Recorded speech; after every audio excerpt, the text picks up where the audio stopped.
चलिए सर, थोड़े सवालों को भी शामिल कर लेते हैं क्योंकि हमारे व्यूअर्स लगातार आपसे सवाल पूछ रहे हैं। आरती इंडस्ट्रीज पर एक सवाल आया है रोहित जी का 720 के लेवल पर। आरती इंडस्ट्रीज मुझे अच्छा लग रहा है मोहिनी। एक लंबे हफ्तों के काफी 8-10 हफ्तों का कंसोलिडेशन रेंज को ब्रीच करता हुआ स्टॉक अब आगे निकल रहा है। पोजिशनल स्टैंड पॉइंट से कंसिडर करना चाहिए। यहाँ से जो अपमूव बनेगा it has potential to take the stock toward 600 levels. 600 तक के भाव तक एक्सटेंड हो सकता है ये पर्टिकुलर अपमूव। स्टॉप लॉस भी नजदीक है। 500 रुपए का स्टॉप लॉस लेके 600 रुपए के टारगेट्स के लिए पोजीशन बना सकते हैं आरती इंडस्ट्रीज में। लेकिन सर इनके पास शायद ऑलरेडी है, 720 के भाव पर लिया हुआ है, काफी ऊपर इन्होंने खरीदारी की हुई है। इनको क्या करना चाहिए अभी? क्लियरली होल्ड कीजिए अपनी। फिलहाल तो लग ही रहा है कि ऊपर जाएगा तो होल्ड ऑन योर पोजीशन और you may even consider averaging out, जिससे आपका एवरेज भाव नीचे आ जाएगा और आपको एक जल्दी एग्जिट अपॉर्चुनिटी मिलेगी इस स्टॉक में से। ठीक है सर, अगला सवाल लेते हैं। अगला सवाल है गन्नू जी का। ये पूछ रहे हैं VAML versus Tata steel, fresh buying के लिए कौन सा ज़्यादा बेहतर है, और दूसरा अगर जो भी बेहतर है उसके टारगेट्स और ट्रेंड कैसा चल रहा है इस वक्त?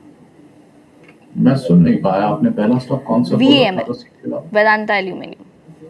अच्छा, वेदांता एल्यूमिनियम। ऑफ कोर्स आप टाटा स्टील और वेदांता एल्यूमिनियम का कंपैरिजन कर रहे हैं तो आई थिंक वो सही कंपैरिजन नहीं है। इट इज बेटर आप कंपैरिजन करें तो उसका नेशनल एल्यूमिनियम के साथ करें, हिंडाल्को के साथ करें, सो वो एक बेटर और एक मोर लॉजिकल कंपैरिजन रहेगा। तो आई विल सर्टेनली से कि National Alum and Hindalco are the better bets.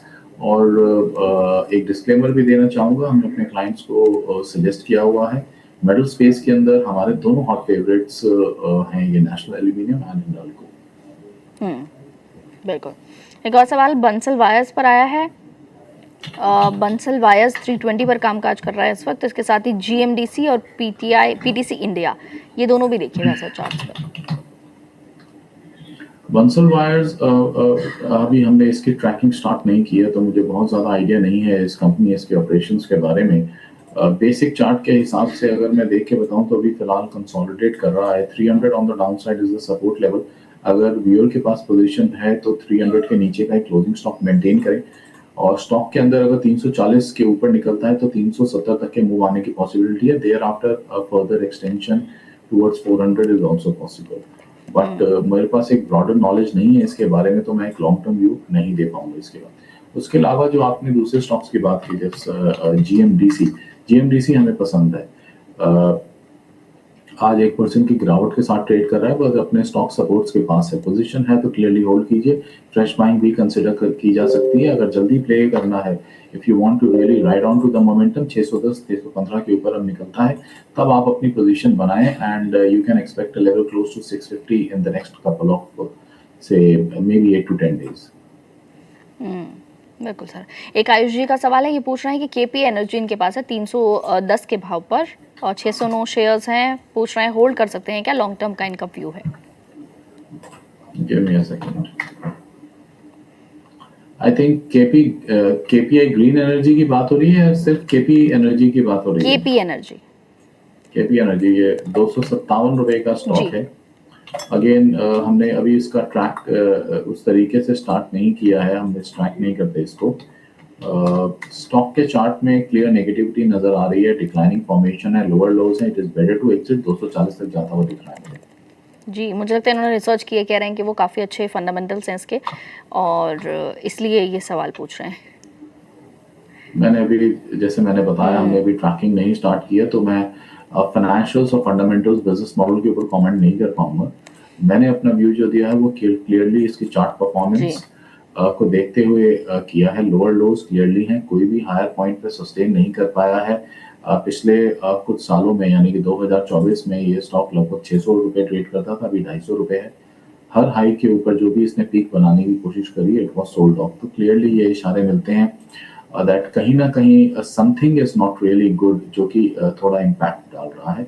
But अगर व्यूअर ने अपनी रिसर्च की है और अपने हिसाब से उन्हें कॉन्फिडेंस है तो certainly they can maintain their position. But my stance is कि यहाँ से मुझे फिलहाल गिरावट दिखती है स्टॉक के। बिल्कुल सर, कुछ लॉन्ग टर्म स्टॉक्स पर भी सवाल आए हैं। ये स्टॉक है क्रिएटिव न्यू टेक लिमिटेड का, इस पर पूछ रहे हैं। और डाई कैब्स करके एक स्टॉक है, डायमंड पावर इंफ्रास्ट्रक्चर।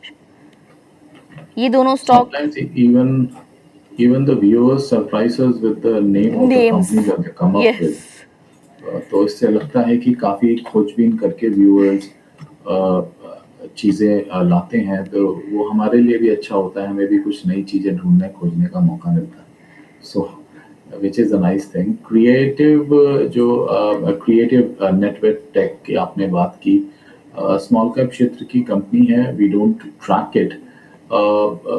बेसिकली एक बहुत ही स्टीप अपराइज हमने देखा है, 650 से 1200 का भाव what in just about less than 2 months इसके अंदर आ गया है। अब यहाँ से कितना चाहेगा, it is difficult to comment, है तो होल्ड रख लीजिए फिलहाल 1070 के स्टॉक के साथ। फ्रेश बाइंग को अवॉइड कीजिए इन लेवल्स पे। बिल्कुल। इन्हीं का दूसरा स्टॉक है sir diamond power infrastructure limited का, 366 पर इस वक्त कामकाज कर रहा है। डायमंड पावर ये स्टॉक के अंदर पीछे हमने देखा था कि इसके अंदर मूव बना था। अभी आई थिंक मैंने एक सेकंड दीजिए जरा,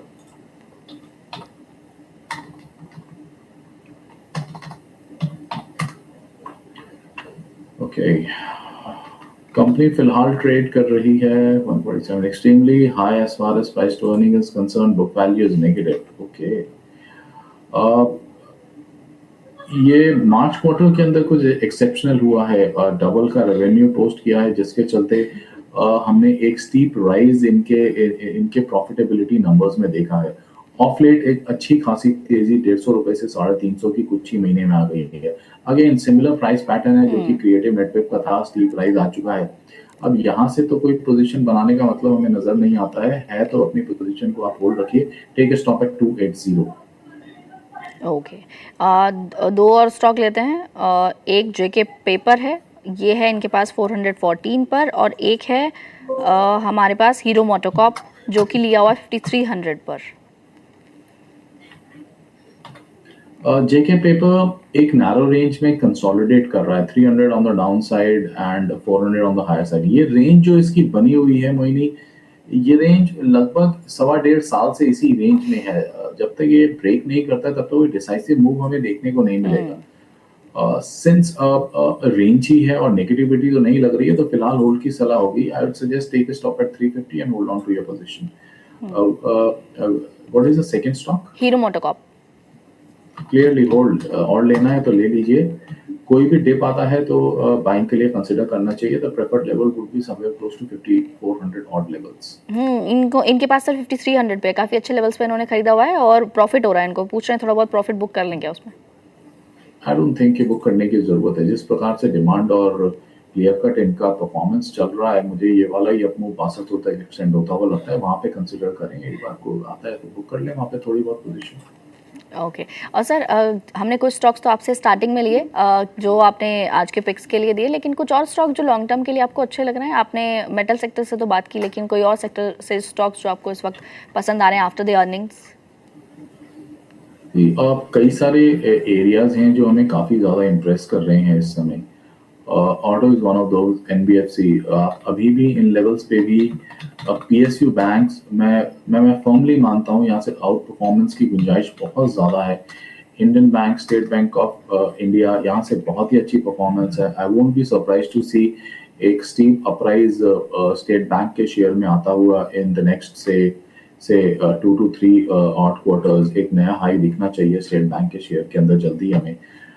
इसे कंसिडर कर सकते हैं। एनबीएफसी स्पेस पॉजिटिव है, कोई भी डिक्लाइन मिलता है उसको आप कंसिडर कीजिए।